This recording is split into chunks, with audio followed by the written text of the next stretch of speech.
Welcome back बच्चों। पिछले video में हम लोगों ने देखा था कि केम क्या होती है, केम का क्या काम है, केम कहाँ पे यूज़ में आती है, आईसी इंजन में उसका कैसा वर्किंग होता है, प्लस केम दिखती कैसी है। ठीक है, आज के इस वीडियो में हम लोग बात करेंगे कि केम और फॉलोअर को हम लोग कितने भागों में डिवाइड कर सकते हैं, कितने टाइप के केम्स हमको जनरली यूज़ में आते हैं, उनको देखे जाते हैं, और कितने टाइप के फॉलोअर्स होते हैं।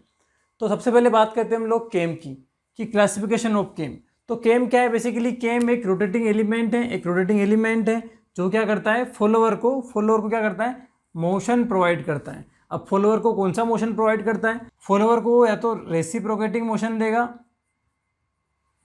या फिर ऑक्सिलेटिंग मोशन देगा। तो दो टाइप के मोशन प्रोवाइड करता है केम हमारे फॉलोअर को, या तो रेसिप्रोकेटिंग या ऑक्सिलेटिंग। अब बात करते हैं हम लोग कितने टाइप की मेनली केम यूज में आती है। तो मेजोरिटी में मैक्सिमम दो टाइप की केम यूज़ करते हैं हम लोग। एक होती है रेडियल केम और एक हमारी होती है सिलेंड्रिकल केम। और काफ़ी सारे बुक्स में आपको दो ही मिलेगी, लेकिन कई बार अदर एग्जाम्स में गेट में या इनमें पूछ लिया जाता है कि वेज फ्लेट केम क्या होती है या फिर साइक्लोइडल केम क्या होती है। इनके बारे में हम लोग जान लेंगे यहाँ पे। तो सबसे पहले बात करते हैं, सबसे इंपॉर्टेंट जो हमारी जो यूज़ में आती है केम, वो है रेडियल केम। तो जो आपको यहाँ पर केम शाफ्ट यहाँ पर दिख रही है, इस केम शाफ्ट में जो आपको एक केम दिख रही है, ये जो आपको केम दिख रही है, ये जो आपको केम दिख रही है, बेसिकली क्या है, एक रेडियल केम है। ठीक है, ये एक रेडियल केम है। आप देख सकते हैं इसका यही शेप है। ये रोटेट करती रेडियल केम आपकी ना, मान लो एक क्लॉकवाइज घूम रही है, तो ये रोटेट करने पर ये क्या करेगी, फॉलोअर को भी मोशन प्रोवाइड करेगी।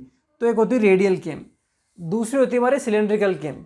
तो सिलेंड्रिकल केम में क्या होता है, सिलेंड्रिकल टाइप की केम होती है, उसके अंदर ये पाथ होता है, ये पाथ होता है। ठीक है, और ये फॉलोअर है, तो ये फॉलोअर लगा हुआ है, इस पाथ के अंदर लगा हुआ है। तो जैसे जैसे मेरी जो केम है ना वो घूमती है ना, वो जो हमारा फॉलोअर है वो इस पाथ में फॉलो करता है। इस पाथ में ये क्या करेगा, मोशन करेगा, इस पाथ में ऑक्सिलेटिंग मोशन करेगा। तो ये होती है हमारी सिलेंड्रिकल केम। ठीक है, समझ में आ गया होगा। ये आप डायग्राम देख भी सकते हैं यहाँ पर सिलेंड्रिकल केम कैसे दिखती है। तीसरी जो हमारी केम होती है वो होती है हमारी वेज और फ्लैट केम। वेज और फ्लैट केम से मतलब क्या है कि यहाँ पर जो शेप है मेरी केम का वो एक फ्लैट है, लेकिन थोड़ा सा एंगल पे इंक्लाइंड है।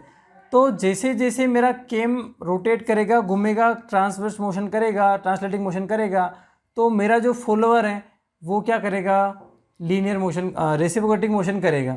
सिमिलरली यहाँ पर एक कर्व है, अगर आपको डिफरेंट टाइप से एक मोशन चाहिए कर्वेचर टाइप में, तो यहाँ पर आप कर्व दे सकते हो इसी शेप को। तो इसको वेज या फ्लैट टाइप की केम बोलते हैं। और ये भी क्या करता है, हमारे फॉलोअर को मोशन प्रोवाइड करता है। तो नेक्स्ट हमारी केम आती है वो आती है हमारी साइक्लोइडल केम। और यहाँ आप देख सकते हैं दो सर्कल या दो डिवाइसेस यहाँ पर एक दूसरे से जुड़े हुए हैं, और इनके मोशन करने से हमारा ये मोशन करता है। तो ये देखने से थोड़ा सा समझना मुश्किल है और इमेजिन करना मुश्किल है, लेकिन अगर आपको कहीं पूछ लिया जाए तो एटलीस्ट आपको नाम पता होना चाहिए, बाकी ज़्यादा यूज़ में आती नहीं है। सिमिलरली जो एक और जो केम होती है वो होती है हमारी ग्लोबुलोइडल केम। तो इसमें भी दो टाइप के शेप हमको मिलते हैं, कॉन्वेक्स टाइप में और कॉनकेव टाइप में। तो कॉन्वेक्स और कॉनकेव जिस भी टाइप में आपको उसको फॉलोअर को मोशन देना है, आप क्या कर सकते हैं, उस टाइप की केम यूज़ कर सकते हैं। तो ये तो हो गई हमारी केम की डिफरेंट टाइप की केम हो गई कि कौन कौन सी केम होती है। So let's talk about types of follower. So follower को हम लोग क्लासीफाई करेंगे डिफरेंट बेसिस पे। अगर मैं बात करता हूँ बेस्ड ऑन सरफेस कॉन्टेक्ट, कि जो मेरा फॉलोअर का सरफेस है वो किस टाइप का मेरा कॉन्टेक्ट में आ रहा है केम के, उस टाइप का जो कॉन्टेक्ट है उसके बेस पे मैं जो फॉलोअर है उसको चार भागों में डिवाइड कर सकता हूँ। पहला जो है हमारा वो है हमारा knife edge follower. Knife edge मतलब सुई के आकार का, नाइफ के या चाकू के आकार का जो एक एज है, वो एज मात्र कॉन्टेक्ट में आए। इसका मतलब अगर मैं इसका डायग्राम बनाता हूँ नाइफ एज फॉलोअर का, तो ये जो है, ये जो मेरा फॉलोअर है, ये जो है, ये मेरा होता है knife edge follower. Knife edge follower मतलब क्या, कि मेरे जो केम है ना उसके कॉन्टेक्ट में ओनली क्या आएगा, ये एक पॉइंट ही आए कॉन्टेक्ट में आएगा। ये मेरा केम घूमेगा, तो जैसे जैसे मेरा केम घूमेगा इनरेगुलर शेप रहेगा, तो ये पॉइंट कॉन्टेक्ट में आएगा, और ये मेरा जो फॉलोअर है वो क्या करेगा, लिफ्ट करेगा। तो इस टाइप का जो फॉलोअर है, जहाँ पर एक नाइफ का बिंदु टाइप का मुझे एक पॉइंट मिले, वो है नाइफ एज फॉलोअर। तो इसके क्या फ़ायदे हैं, बेसिकली नाइफ है, एक छोटा सा एज है, इसका मतलब काफ़ी सेंसिटिव है, हाईली सेंसिटिव। मतलब क्या हुआ कि अगर थोड़ा सा भी डेविएशन आएगा, थोड़ा सा भी अगर इसकी जो कर्व है वो इरेगुलर रहेगा, तो वो क्या करेगा, ये लिफ्ट कर जाएगा आपका फॉलोअर। तो काफ़ी हाईली सेंसिटिव है, बहुत अच्छी बात है सेंसिटिव होना।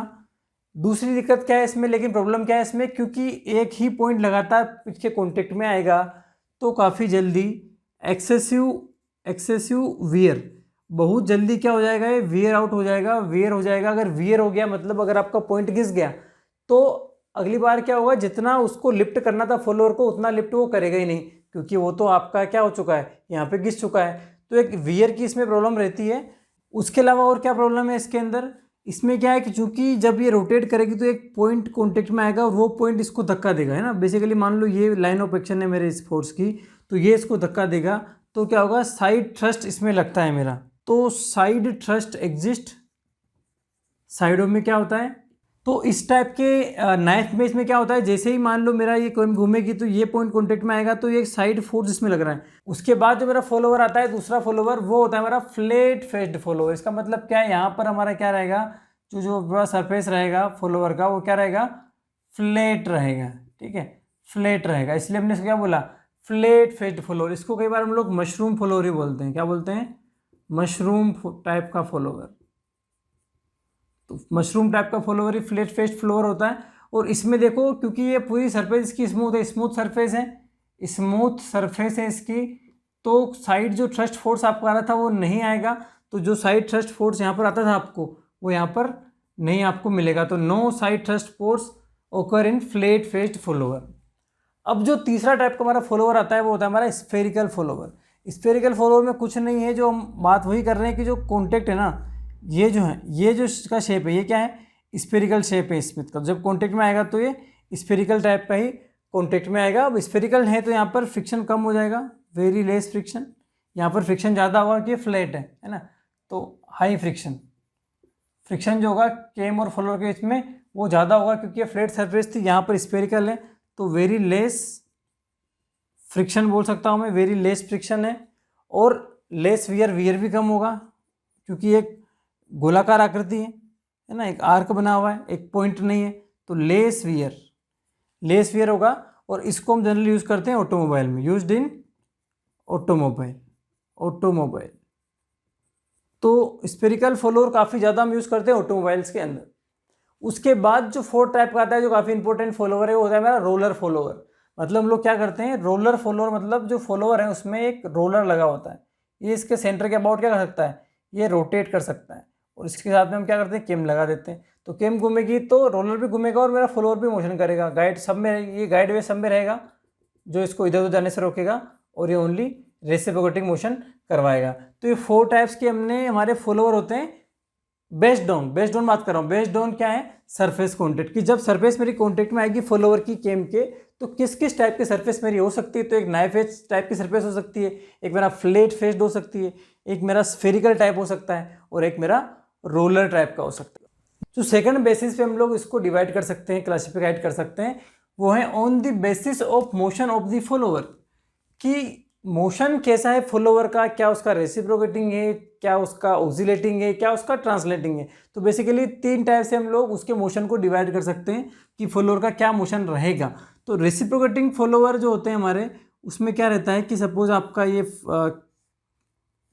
फॉलोअर था, ये गाइड वेज है, तो जैसे ही केम मेरी घूमेगी, रोटेट करेगी, ये फॉलोअर क्या करेगा, रेसिप्रोकेटिंग फॉलोअर है तो मतलब ये रेसिप्रोकेट करेगा, तो इसको हम बोलते हैं रेसिप्रोकेटिंग फॉलोअर।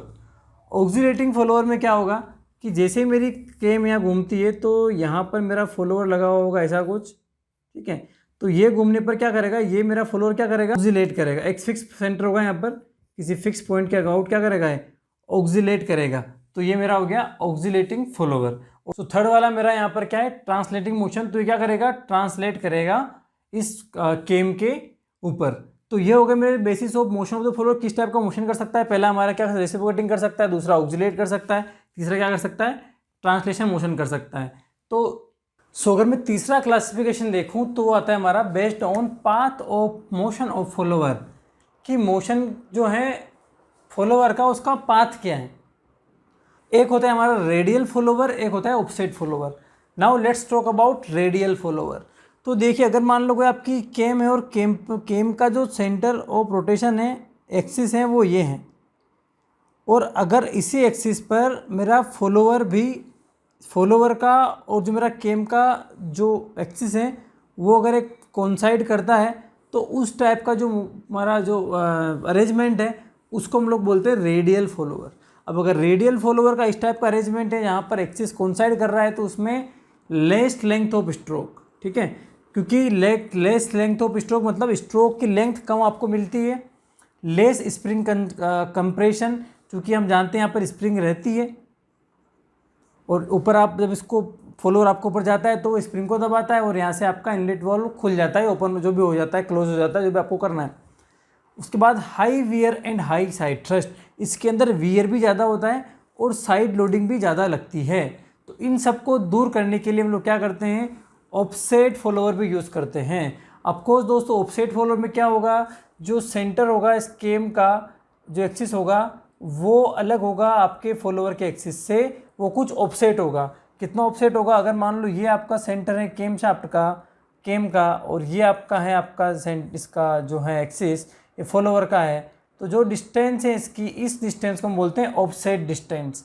तो ऑफसेट होने से क्या होगा, देखिए कि मान लो कोई वेट है, कोई वजन है, मुझे उसको सेंटर से तोड़ना है तो मुझे ज़्यादा वजन लगता है, लेकिन इसी को अगर मैं साइड में कुछ लीवर लगा के इसको, जैसे जैक में करते हैं, लीवर लगा के फिर उठाता हूँ तो कम फोर्स में ही ये लिफ्ट हो जाएगी, ठीक है। तो वही कॉन्सेप्ट यहाँ भी है, थोड़ा सा अगर ऑफसेट होगा उसका सेंटर तो मुझे इसको लिफ्ट करने में कम फोर्स लगाना पड़ेगा, मुझे इसको लिफ्ट करने में कम फोर्स लगाना पड़ेगा।